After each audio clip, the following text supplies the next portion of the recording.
নিজের দলকে গোল হজম করিয়েছেন নেইমার। ম্যাচ শেষে দোষ স্বীকার করে ক্ষমাও চেয়েছেন ব্রাজিলিয়ান এই তারকা। এদিকে এই ম্যাচগুলো বিশ্বকাপে নিজের জায়গা করার জন্য ছিল গুরুত্বপূর্ণ। প্রথম ম্যাচে অ্যাসিস্ট পেলেও পরের ম্যাচে দলের বিদায় নেতিবাচক ভূমিকায় রেখেছেন এই তারকা। ফলে আগামী বিশ্বকাপের জন্য মার্চ উইন্ডোতে দলে জায়গা পাওয়া নিয়েও দেখা দিয়েছে শঙ্কা। আরও থাকছে প্রতিবেদনে। জাতীয় দলে ফেরার লড়াইয়ে বড় ধাক্কা খেলেন নেইমার।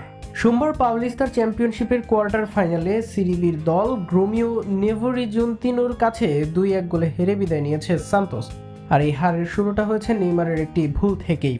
প্রতিপক্ষের মাঠে ম্যাচের প্রথমার্ধের শেষ দিকে রক্ষণভাগে বল হারান নেইমার। সেই সুযোগ কাজে লাগিয়ে রেমোলো গোল করে স্বাগতিকদের এগিয়ে দেন। পিছিয়ে পড়ার পর দ্বিতীয়ার্ধের 20তম মিনিটে গ্যাব্রিয়েল বান্তেপুর গোলে সমতায় ফেরে সান্তোস। তবে যোগ করার সময়ের 6ষ্ঠ মিনিটে লিও নালদের গোলে শেষ হাসি হাসে নেভোরিজন্তিনো।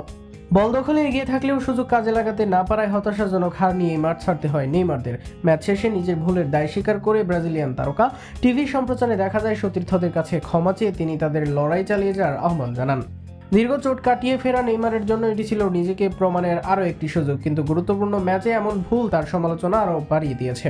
এরই মধ্যে ব্রাজিলের প্রধান কোচ কার্লো আনচেলোত্তি স্পষ্ট করে জানিয়ে দিয়েছেন, নামের জোরে দলে জায়গা মিলবে না। বিশ্বকাপ দলে ফিরতে হলে ফিটনেস ও পারফরম্যান্স দিয়েই জায়গা নিশ্চিত করতে হবে। 2025 সালের ডিসেম্বরে হাঁটুর অস্ত্রোপচারের পর জাতীয় দলে ফেরার লড়াই নেমেছেন ব্রাজিলের ইতিহাসের সর্বোচ্চ গোলদাতা নেইমার। তবে পাওলিস্তার এই পারফরম্যান্স তার সেই স্বপ্নকে কিছুটা হলেও অনিশ্চিত করে তুলেছে।